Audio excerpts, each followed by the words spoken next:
Halo, selamat datang kembali di channel United Identity, channelnya fans Manchester United yang selalu berpikir logis dan sistematis. Kenapa setiap kali gue mulai bermasalah dengan Mike ya? Miring lagi. Masih euforia? Nggak apa-apa. Menang 7-0? Nggak apa-apa ya. Banyak yang bilang, ya ampun menang 7-0 sama klub bawah aja, jumawanya minta ampun. Gue udah pernah bilang ya kan. Kalau ada undang-undang atau peraturan pemerintah atau keputusan presiden gitu ya mengatakan bahwa kalau klub sepak bola favorit lo menang ya janganlah sombong, tidak boleh sombong. Nah, boleh deh lo patuhin, kan gak ada aturannya. Silahkan sombong gitu. Mau menangnya lawan Barnsley kek, mau menangnya lawan klub amatir Indonesia kayak gitu, nggak apa-apa. Menang, sombong, it's okay.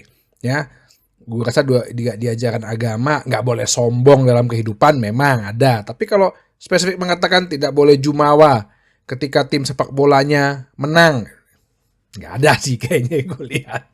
Ya, jadi nikmatin aja kemenangannya sampai nanti ada ujian baru lagi di hari Sabtu tanggal berapa tuh? 21 ya. Di mana akan melawan Crystal Palace tandang di Selhurst Park. Yang dimana tahun lalu kita kalah 0-4 yang karena kesalahannya Casemiro. Oke, jadi gue mau update aja ada dua nih. Yang pertama itu mengenai kelanjutan mengenai Stadion Old Trafford ya. Jadi kan ini selama ini kan masih dalam ada perdebatan lah ya antara membangun baru atau redevelop ya, redevelop gitu membangun baru atau ya renovasi gitu. Dalam hal ini ya Old Trafford yang lama tetap ada tapi dibenerin di beberapa hal tepat.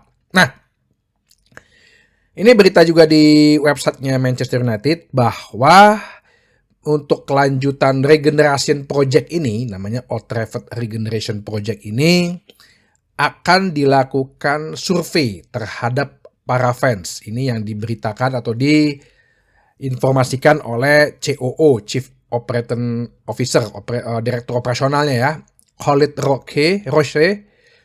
Roche, yang dimana Jumat ini akan dilakukan survei terhadap para fans ya. Apa yang ya mungkin ada beberapa pertanyaan, apakah maunya dibangun ulang atau inginnya direnovasi aja, apa yang mau dibangun di sekitar Old Trafford ya, mungkin seperti itulah ya. Jadi survei ini berniat untuk ya pengen ngelihat view dan pemahamannya dari para fans juga, para supporter gitu ya, karena dianggap ini adalah langkah awal pertama yang penting. Nah, jadi udah dibentuk yang namanya Old Trafford Regeneration Task Force ya. Jadi programnya kan namanya, projectnya kan namanya Old Trafford Regeneration. Udah ada task force-nya nih, timnya nih, tim kecilnya yang untuk menghimpun dulu informasi, terus merapatkan, termasuk menghimpun dana juga, yang nanti akan ada keputusannya. Yang dimana arsiteknya Sir Sebastian Coe. Sir Sebastian itu yang juga salah satu yang mendesain Apple Store, Apple Office di Amerika, Nike Air Jordan Store tuh juga di Amerika, dia yang ngedesain. Dan salah satunya anggotanya juga adalah dari Old Trafford Regeneration Task Force ini, Gary Neville. Ya, jadi Gary Neville ini juga diwawancari kemarin sama Andy Mitten ya, Andy Mitten yang jurnalis yang memang benar-benar MU banget tuh orang. Ditanyakan tuh task force ini kerjanya apa? Ya, ini untuk memimpin master plan yang sudah disiapkan ya, antara lain ya menerima laporan-laporan, terus memberikan rekomendasi pada hasil akhirnya.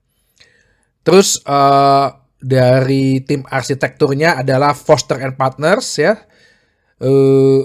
yang dimana mereka sebenarnya udah punya master plan terhadap apa yang diinginkan di stadion. Kan sebenarnya kan seperti yang waktu pernah gue bahas kan, tujuannya Sir Jim kan stadion itu nanti di sekitarnya tuh ada ya seperti pusat bisnis, seperti ada universitas sepak bola lah dibilangnya gitu ya. Terus ada juga beberapa hal yang bisa mengembangkan pengembangan sepak bola khususnya sih di daerah Greater Manchester. Nah, si Gary Neville ini memang ditunjuk karena dia bilang sih di sini ya gue punya bisnis di sini. Banyak juga nih orang bisnisnya ternyata ya. Nah, begitu juga ditanyakan duitnya dari mana? Nah, ini permasalahan duit ya. Karena kan Sir Jim bilang kan, dan termasuk Gary Neville juga bilang di sini ya, mereka sih memancing untuk pemerintah kota ya, Pemkot atau Pemdanya atau Pemkapnya lah, pemerintah kabupatennya gitu, bahwa ya kota Manchester ini kan sebenarnya bisa berkembang setelah Manchester United ya, bukan Manchester City ya, jadi lebih berperan penting Manchester United dibanding Manchester City di Premier League. Jujur-jujur aja kata. Kemarin ada yang ngomong tuh, wah kalau Manchester City dikeluarkan dari Premier League akan berpengaruh besar dong. Apaan pengaruh besar? Premier League udah 30 tahun, gak ada Manchester City juga gak apa-apa. Kalau Manchester City kan dulu masuk Premier League tahun 2003. Gue inget banget pas MU juara itu, mereka baru masuk. Sampai sebelum dibeli dibeli Abu Dhabi kan peringkat 16, peringkat 17, peringkat 15. Nah, begitu dibeli Abu Dhabi lah ini yang makanya kasus ada penggelembungan nilai sponsor. Siapa? Manchester City. Sepak bola Inggris sudah berjaya 150 tahun. Dia mah nothing. Banyak kok silih berganti. Nottingham Forest dulu berjaya. Sekarang nggak ada. Tetap jalan tuh Liga Inggris. Sepak bola Inggris. Newcastle yang kemarin didegradasi sekarang naik lagi. Itu juga lebih banyak fansnya. Tetap berjaya tuh sepak bola Inggris. Jadi itu hanya omongan-omongan orang yang memang dia fans City kali ya, atau mungkin pernah kerja di City kali. Cuman intinya adalah ya kembali lagi ya, sebenarnya kota Manchester ini sendiri, kota Manchester loh, bahkan Inggris itu kan juga salah satu terkenalnya dengan karena Manchester United gitu loh. Jadi ya sama-sama lah gitu loh, pemerintah kabupaten, pemerintah Inggris juga untuk ya mensupport ini gitu loh. Jadi pada tanggal 14 Oktober 2024 nanti bulan depan itu akan ada Investment Summit Inggris ya, yang dimana ini tujuannya adalah untuk mengumpulkan para investor-investor untuk menarik investor di Inggris, sebenarnya khususnya Inggris sih gitu. Cuman si Gary Neville bilang sepertinya ini si Old Trafford Regeneration Task Force ini akan melakukan presentasi di International Investment Summit di London tanggal 14 Oktober.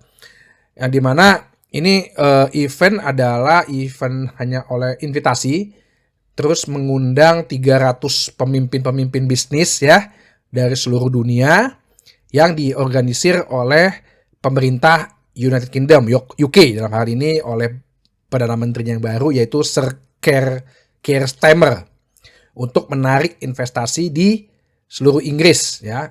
Untuk ya, kalau menarik investasi kan pasti mereka untuk kenaikan ekonomi lah ya, pastinya itu. Ya, gue sih berpikir ya sebagai bisnis gue juga di investment bahwa ya kalau pandangan gue sih, kalau memang Inggris sendiri ya kalau ingin mau meningkatkan investasi ya melalui olahraga, ya melalui sepak bola. Inggris itu kan terkenal juga salah satunya dengan sepak bolanya gitu loh. Apalagi gitu loh kalau industri musik, film kan nggak begitu ya. Film mah Hollywood lah, musik oke lah ada. Cuman yang lebih gaungnya besar itu kan investmentnya ya di sektor olahraga gitu ya.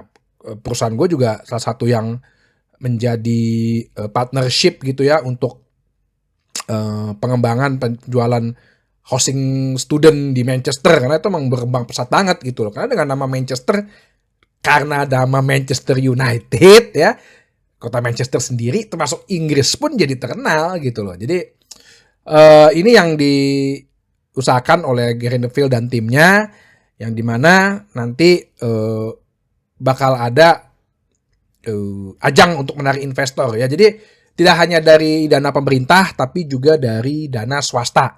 Nah, terus kembali ke surveinya lagi nanti Jumat, ini juga dari CEO Manchester United Supporter Trust, yaitu Duncan Drasdo, di mana bahwa nanti dia kan salah satu paguyuban kelompok-kelompok United Fan Manchester supporter gitu, dia bilang bahwa ya ini penting gitu, karena ini key isunya adalah ya pasti berkaitan dengan fans gitu ya. Ya gue nggak tahu, gue member sih di Manchester United Supporter Trust ya, mungkin di email nanti hari Jumat. Kalau gue sih berpendapat gue lebih baik pilih yang baru, ganti yang baru aja gitu loh, ganti stadion yang baru. Sekarang kapasitas 74.000, ya naikin aja jadi 100.000 gitu ya. Kalau dana sih seharusnya bisa ya. Gue sebagai juga orang yang pernah sering jualan foreign direct investment, ya key pointnya di situ gitu loh. Kalau mau menarik investor untuk khususnya di Inggris ya pasti bidang olahraga ya, sepak bola gitu loh. Karena itulah yang bisa sampai kena gitu loh, sampai ke akar-akar, sampai ke grassroots, sampai ke bawah-bawah, itu tentang sepak bola gitu. Ya kan, siapa sih yang gak kenal Manchester United gitu, siapa sih yang gak kenal mungkin ya klub bola lain lah gitu loh. Itu sih satu berita yang mau gue sharing.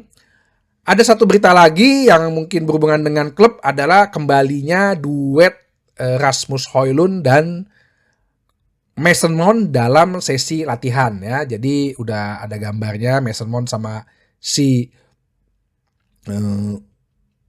Rasmus Højlund udah masuk dalam training session di Rabu ini ya. Rasmus Højlund juga udah nge-share di Instagramnya gitu bahwa ya kapten kita pasti akan seneng lah gitu.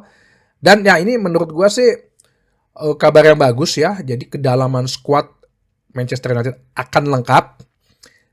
Dan good newsnya kan adalah selama 5 pertandingan ini nggak ada yang cedera serius banget nih ya. Nah, dulu kita kan trauma dengan masalah banyak cederanya. Cuman sekarang pertanyaannya, kalau sekarang semua sehat gitu, nah gimana? Ya tergantung fans. Fans harusnya mendukung semua. Pemain juga harus mendukung untuk dirotasi sesuai dengan permainannya adaptif yang mau dimainkan oleh Erik ten Hag gitu ya. Jadi jangan nanti fans kemakan lagi berita gara-gara misal nih Maino jadi cadangan gara-gara Ugarte sama Casemiro duetnya di double pivot. Fans kemakan lagi dengan omongan wah Maino, apalagi media Inggris kan, Maino kecewa berat tidak dipasang dalam 2 pertandingan ini. Atau mungkin nih Mason Mount justru yang dicadangin, atau Joshua Zirkzee karena Højlund udah sehat gitu jadi main terus. Wah Joshua Zirkzee melalui agennya kecewa, berantem di di dressing room. Erik ten Hag kehilangan kendali di dressing room.